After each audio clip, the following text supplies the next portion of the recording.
আমার প্রিয় ছাত্রছাত্রীরা, আশা করি তোমরা সবাই ভালো আছো। প্রথম পর্বের মূল্যায়ন 2025 নিয়ে হাজির হয়েছি। আজ আমরা তৃতীয় শ্রেণীর পরিবেশ বিষয় নিয়ে আলোচনা করব। দেখো, ভিডিওটা তোমাদের অনেক উপকারী মনে হবে। যদি ভালো লাগে লাইক কমেন্ট শেয়ার করবে। চ্যানেলে যদি নতুন দেখো, চ্যানেলটা সাবস্ক্রাইব করে পাশে থাকা বেল আইকনটা বাজিয়ে দেবে, যাতে আমার তৈরি পরবর্তী ভিডিওগুলো সবার আগে তোমার কাছে পৌঁছায়। চলো প্রশ্নপত্র দেখে নিই। দেখো, বর্ধমান হরিসভা হিন্দু উচ্চ বালিকা বিদ্যালয় প্রাথমিক বিভাগ, প্রথম পর্বে মূল্যায়ন 2025, শ্রেণী তৃতীয়, বিষয় পরিবেশ, পূর্ণমান 20, সময় 40 মিনিট। দেখো, 20 নম্বরের একটা পরীক্ষা, 40 মিনিট সময় ছিল। নাম, এখানে তোমরা নাম লিখবে, বিভাগ এখানে সেকশন লিখবে, এখানে রোল নাম্বার লিখবে। এরপরে চলে এসো প্রশ্নে। সঠিক উত্তরের তলায় দাগ দাও। এখানে 6টা কোশ্চেন আছে, হাফ নাম্বার করে, মোট 3 নাম্বার। হাত ও পায়ের উভয়ের কাজ হয় এমন একটি খেলা হলো ফুটবল, ক্রিকেট, হকি না কাবাডি? সঠিক উত্তর হচ্ছে কাবাডি। পাতলা পর্দা আছে কোথায়? গলার ভেতর, মুখের ভেতর, কানের ভেতর না নাকের ভেতর? কানের ভেতর। সজনে ডাঁটা হলো অ্যাকচুয়ালি সজনে গাছের কাণ্ড, মূল, শাখা না ফল? পাউরুটি হলো শাখা খাবার, প্যাকেটজাত খাবার, সিদ্ধ খাবার না ভাজা খাবার? শাখা খাবার। মানুষের পোষ মানানো প্রথম পশু হলো গরু, ছাগল, কুকুর না বেড়াল? সঠিক উত্তর হচ্ছে কুকুর। একটি টক স্বাদের খাবার হলো খেজুর, আমলকি, আপেল না হচ্ছে? সঠিক উত্তর হচ্ছে আমলকি। এরপর আমরা পরের কোশ্চেনের দিকে চলে যাব। দেখো, শূন্যস্থান পূরণ করো। বনের আগুনকে বলা হয় দাবানল। প্যাকেটজাত খাবারের তারিখ দেখে কেনা উচিত। কুমোরের চাকা দিয়ে মাটির হাঁড়ি কলসি তৈরি হয়। এদেশ থেকে বিদেশে পাঠানো জিনিসকে বলা হয় রপ্তানি। কবজির কাছে দুটো হাড়ের জোড় থাকে, আর যা খেয়ে হজম করা যায় তাকে আমরা বলি খাদ্য। 6টা কোশ্চেন, হাফ নাম্বার 3 নাম্বার হয়ে গেল। এরপর আমরা চলে আসবো পরের পাতায়, দেখবো সেখানে কী আছে।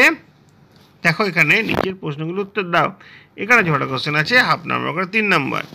মানুষের সাথে মিল আছে এমন একটি প্রাণী হলো শিম্পাঞ্জি। কোন শাক খেলে স্মৃতিশক্তি বৃদ্ধি হয়? ব্রাহ্মী শাক। প্রায় রং বদলাতে পারে এমন একটি প্রাণীর নাম হলো গিরগিটি। 3টে হলো, আরও 3টে বাকি আছে। দেখো, মাটির নিচে হয় অথচ কাণ্ড এমন একটি সবজি হলো আলু। লেবুর দুধে রস দিলে না, গরম দুধে লেবুর রস দিলে ছানা হয়। আর কোন ফলের বীজের মধ্যে জল ও শ্বাস দুই থাকে? নারকেল বা ডাব। ঠিক আছে, 6টা কোশ্চেন হয়ে গেল। পরের পাতায় চলে আসবো আমরা, দেখবো একটুখানি কী আছে। প্রত্যেকটি 2টি করে উদাহরণ দাও। 2টি দুগ্ধজাত খাবার, মানে দুধ থেকে তৈরি হয় এমন খাবার কি হতে পারে? দই হতে পারে, ছানা হতে পারে। রক্তাল্পতা কমায়। 2টো সবজির নাম তোমরা লিখবে এখানে। তারপরে চোখের 2টি অসুখ, 2টো অসুখের নাম এখানে লিখবে। পোলট্রিতে পালন করা হয় এমন 2টি প্রাণীর নাম, হাঁস মুরগিটা লিখবে। আমাদের দেশ থেকে বিদেশে গেছে 2টি খাদ্যদ্রব্য, 2টি খাদ্যদ্রব্যের নাম এখানে তোমরা লিখবে। ঠিক আছে, এভাবে এই কোশ্চেনগুলো বলা হলো। এটা 1 নাম্বার করে, মোট আছে 5 নাম্বার। তারপর দেখ কি রয়েছে। জিভের জল আসলে কি? জিভের জল আসলে লালা। এটি কী কাজে লাগে? এটি খাদ্য হজম করতে সাহায্য করে। মানুষ কিভাবে মাটির পাত্রকে টেকসই করতে শিখলো? মানুষ মাটির পাত্রকে আগুনে পুড়িয়ে সেটিকে টেকসই করতে শিখলো। আর প্রাচীনকালে পণ্যদ্রব্য পরিবহনের জন্য কোন পথ ব্যবহার করা হয়? প্রাচীনকালে পণ্যদ্রব্য পরিবহনের জন্য জলপথ ব্যবহার করা হতো। পরের কোশ্চেন কি আছে। আমাদের পঞ্চেন্দ্রিয়ের মধ্যে যে কোনো একটি ইন্দ্রিয়ের কাজ লেখো। সেই ইন্দ্রিয়ের একটি ছবি এঁকে দেখাও। পঞ্চেন্দ্রিয়ের মধ্যে যে আমাদের পঞ্চেন্দ্রিয় চক্ষু, কর্ণ, নাসিকা, জিহ্বা, যে কোনো একটা ইন্দ্রিয় তোমরা লিখবে। কাজ তোমরা লিখতেই পারো। চোখের কাজ হচ্ছে দেখা, এরকমভাবে তোমরা অনেক কিছু লিখতে পারো।